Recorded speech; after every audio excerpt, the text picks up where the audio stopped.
Seja bem-vindo, amigo do Projeto Praia Vermelha. Vamos agora produzir o nosso terceiro vídeo sobre o Brasil Império, abordando as questões de conflitos externos que ocorreram na época. É uma continuidade, nós fizemos já dois vídeos, você já deve ter visto. Então essa é uma terceira parte e ainda nós teremos uma quarta parte, porque ainda nós estamos excluindo a Guerra do Paraguai desses conflitos externos para o vídeo não ficar extremamente grande. Então nós vamos produzir um vídeo somente para a Guerra do Paraguai.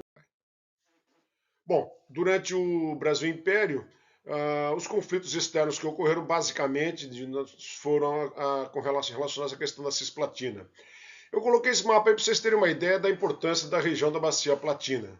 No começo, quando a época dos descobrimentos, os primeiros séculos, a Espanha deu muito mais importância às questões onde foram encontradas as primeiras riquezas nas outras regiões mais próximas e mais produtivas, que davam mais lucros imediatos para a metrópole espanhola. Tá? Mas esse certo desleixo com relação à região do Prata fez com que Portugal, apesar do Tratado de Tordesilhas, se interessasse pela região, porque claramente era uma região bastante importante geopoliticamente falando.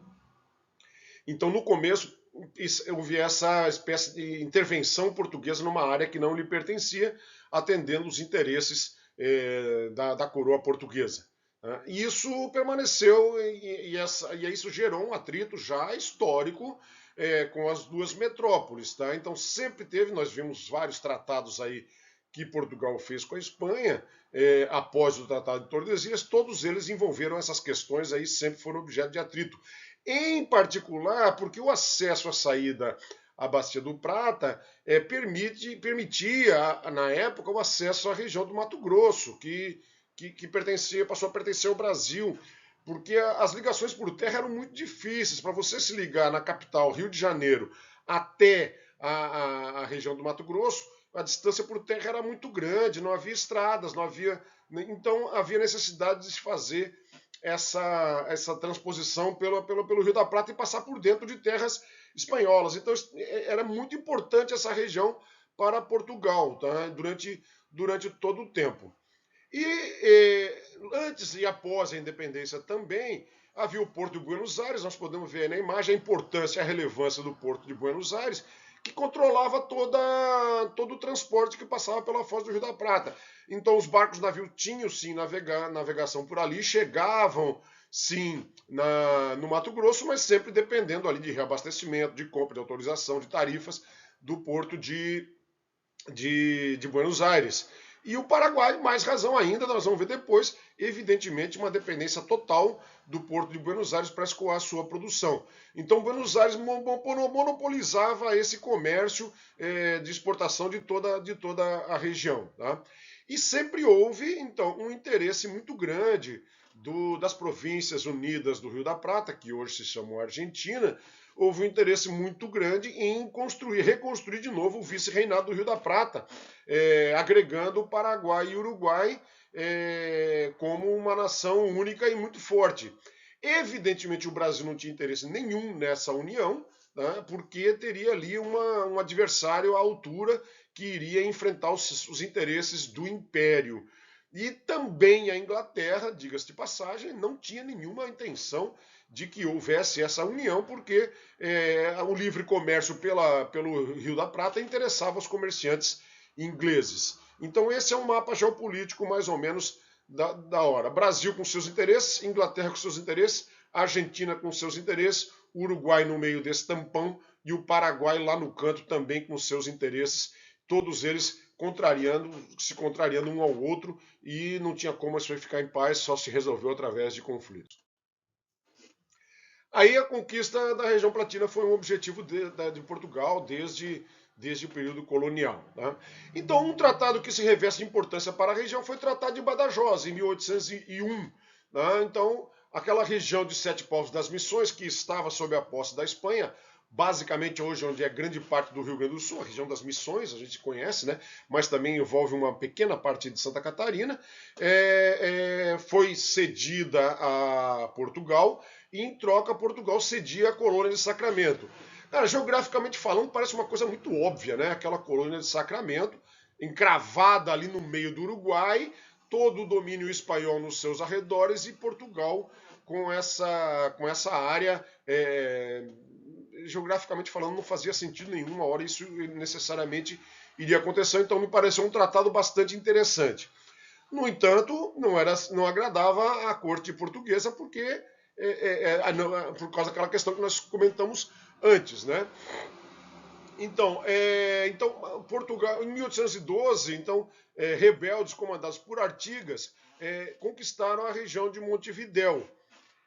E diversas incursões de argentinos, chamados de portenhos, e rebeldes orientais em terras brasileiras. Então, orientais eram os uruguaios, na banda oriental do Uruguai.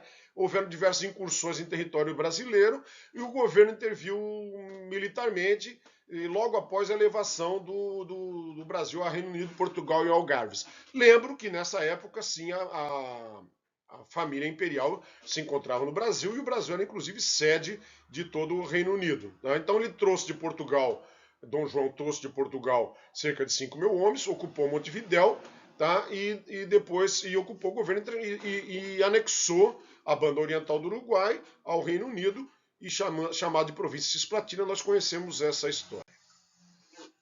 Essa província Cisplatina ficou com a guarda desse general Lecor, que veio de Portugal, tá? E ficou com 3 mil homens lá comandando. Mas, evidentemente, a população uruguaia era espanhola, não aceitava uma soberania de um português, né? Então começaram a aparecer manifestações e tal, até que um grupo de guerrilheiros, com o apoio do governo das Províncias Unidas, tá, exigiu a retirada de tropas brasileiras e entrou, então, numa guerra, né? Essa guerra se estendeu até 1828. Tá? Então, a Cisplatina pertencia ao Brasil, a Argentina, evidentemente, nunca iria aceitar isso, o próprio Uruguai tinha dificuldades em aceitar isso, veio a Guerra da Cisplatina. Tá?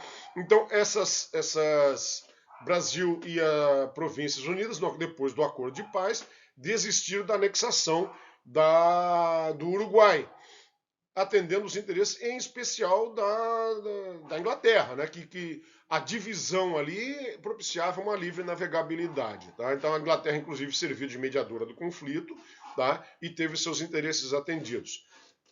Esse conflito da Cisplatina desgastou muito o imperador, porque muita gente já sabia, nesse caso o Brasil já era Brasil, né, embora os conflitos tenham iniciado ainda na época de colônia, mas o povo brasileiro mesmo já percebia que não adiantava ficar lutando por aquilo ali, porque aquilo ali não era Brasil, não fazia muito sentido ficar com o Brasil. Então que se gastou muito dinheiro, acabou se perdendo, acontecendo o que já era imaginável, morreram pessoas e um desgaste financeiro indesejável e com crises políticas de grande envergadura. Lembro que logo depois o Dom Pedro I abdicou e acabou indo para Portugal, e isso contribuiu para maior problema, maior desgaste do governo brasileiro na época das regências, grandes atritos, grandes problemas internos, bastante problemática a situação brasileira nessa época. Tá? Logo depois ocorreu a guerra contra Uribe e Rosas, né? Então nasceu a República do Uruguai, independente, as pretensões argentinas de anexar continuavam, prensado de um lado, o Brasil com interesse, a Argentina com o outro, tinham dois partidos políticos do Uruguai. Um pendia para o Brasil, outro pendia para a Argentina. O primeiro presidente do Brasil pendia para o Brasil, era do Partido Colorado, o Rivera, inclusive tem uma cidade chamada Rivera na fronteira lá com Santana do Livramento, né? Mas ele foi, logo depois, houve a assunção do governo do Partido Blanco, que se aliou a um ditador argentino, tá? E o Rivera, que era mais do partido que era apoiado pelo Brasil, foi expulso, né? Se refugiou no Rio Grande do Sul, ali ele se armou, teve apoio de estancieiros, tá? E invadiu novamente Montevidéu e derrubou o governo do Uribe. Tá? Então, o Rosas, que era o presidente argentino, interveio no Uruguai e auxiliou o Uribe a sitiar Montevidéu. Tá? O Brasil, lembro, estava com esses problemas internos. Né? Então, as províncias argentinas não aceitavam muito esse governador. Tá? As províncias de Corrientes e Entre Rios, vocês podem observar aí no mapa, se revoltaram contra, o que ajudou muito os interesses do Brasil. porque essas províncias se voltaram contra o presidente argentino, então diminuiu muito o poder argentino. Então a história é feita dessas coisas, né? Não houve uma coesão entre os argentinos, eles não conseguiram tomar o Uruguai em grande parte por causa disso, né? E aí foi feita uma nova aliança entre Brasil e Uruguai, com as províncias de Corrientes e Entre Rios, para derrubar o Rosas, que era o presidente argentino. Então, o Urquiza derrotou as forças em Buenos Aires, derrubou o novo presidente argentino, assinou um tratado de paz e amizade e navegação com o Brasil e restabeleceu as relações com os dois países. Aí, ainda não era, né, plenamente pacificado, o problema persistia. Estava lá o Uruguai independente, o Brasil se desenvolvendo, o Segundo Império, a Argentina já desde 1926 deixou de ser Províncias Unidas do Rio da Prata para se chamar República Argentina, mas paz mesmo nunca teve, né? Então, e aí, em 1864, o governo brasileiro reclamou de várias incursões de uruguaios e portenhos e argentinos na região da fronteira. Tá? O presidente uruguaio falou que não tem nada disso, tá? E se aliou a Solano Lopes, que já tinha seu projeto de Paraguai Maior estabelecido, e o presidente uruguaio acabou se aliando ao paraguaio porque via que tanto o Brasil quanto a Argentina não estavam... Quer dizer, na verdade, essa decisão dele de se aliar ao Solano Lopes fez com que a Argentina também fosse contra o Aguirre e acabaram os dois, Brasil e Argentina, juntos, invadiram o Uruguai, cercaram Montevidéu e o Aguirre renunciou. Tá? Foi selada a paz novamente com o governo uruguaio, tal. Foi paga indenizações aos brasileiros, tá? E foi colocado um novo governo lá favorável à independência e à coexistência com o Brasil e a Argentina. Nesse caso, para o Brasil foi uma grande vitória, porque aí sim surgiu um novo aliado. Embora não tivesse muita influência, depois nós vamos ver isso na Guerra do Paraguai, surgiu um novo aliado contra Rosas, que claramente já tinha a intenção de fazer um furdunço ali, de ampliar o Paraguai, de chegar mas isso nós vamos ver depois na Guerra do Paraguai, no próximo vídeo. Por fim, nós temos uma questão a única questão de relevância, houveram outras, mas a maior questão de relevância fora da questão da Cisplatina foi a chamada questão Christie, onde o Brasil por muito pouco não entrou em guerra com a Inglaterra por causa de umas... É impressionante, né? Como as guerras às vezes surgem por causa de besteiras, né?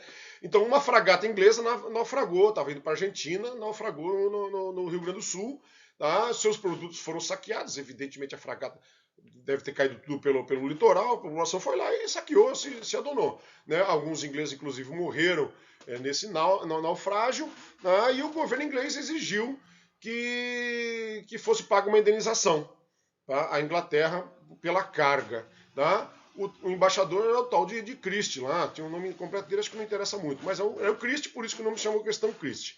O Brasil não pagou, mas a questão ficou ali em aberto, né? Então, um ano depois, alguns oficiais da Marinha Inglesa, bêbados, entraram numa confusão, numa briga, a polícia foi lá e prendeu os caras, tá? E, novamente, o Christie falou assim, não, vai ter que demitir esses policiais, tá? E o Brasil vai ter que pedir uma demissão, um pedido de desculpas formal por ter prendido esses oficiais ingleses, e, além disso, também nós vamos ter que pagar aquela indenização que vocês estão devendo, que até agora vocês não pagaram. Tá? O Brasil não aceitou, tá? Simplesmente não aceitou. E aí o embaixador inglês falou, não, então tem um navio de guerra inglês aqui no Rio de Janeiro, vamos apreender esses navios mercantes que estavam ali ancorados e apreender os navios mercantes brasileiros. Tá? Ninguém aceitou isso, Dom Pedro II não aceitou, a população do Rio de Janeiro ficou bastante revoltada, tipo assim, o caldo entornou, né? Aí foi escolhido Dom Pedro II, Leopoldo I, tá? Um rei da Bélgica, que 2 anos depois desses primeiros incidentes, arbitrou a questão e decidiu em favor do Brasil. Tá? Então, que a Inglaterra pedisse formalmente desculpas pela ação do seu embaixador. O Império Britânico não aceitou pedir desculpas. Tá? O Dom Pedro II simplesmente cortou relações diplomáticas com a Inglaterra. Tá? Essas relações diplomáticas foram reatadas 2 anos depois, somente em 1865, tá, com o pedido formal de desculpas da Inglaterra. Essa questão ela é permeada por mais coisas, tá? Então, não é o fato isolado em si. Havia toda uma conjuntura, tá, onde a Inglaterra queria exigir a todo custo o fim do tráfico negreiro, né?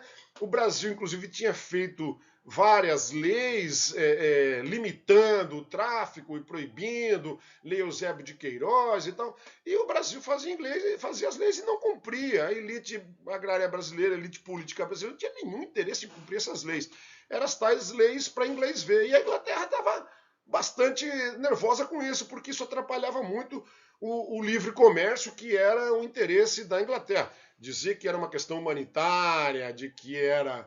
Não, era interesse econômico mesmo, não resta nenhuma dúvida disso. Tá? O fato é que essa questão Christie, ela incendiou uma coisa que já estava quente. Tá? Por pouco, realmente, nós não entramos em guerra, certamente porque não havia o interesse inglês em guerrear com o Brasil, que era uma fonte de renda com dívidas com a Inglaterra, pagando juro e comerciando. A Inglaterra resolveu baixar a bola, pedir desculpa e amenizar o tom em razão dos seus interesses na região. Ok, gente? Próximo vídeo em breve sobre a Guerra do Paraguai. Era isso aí. Obrigado e forte abraço.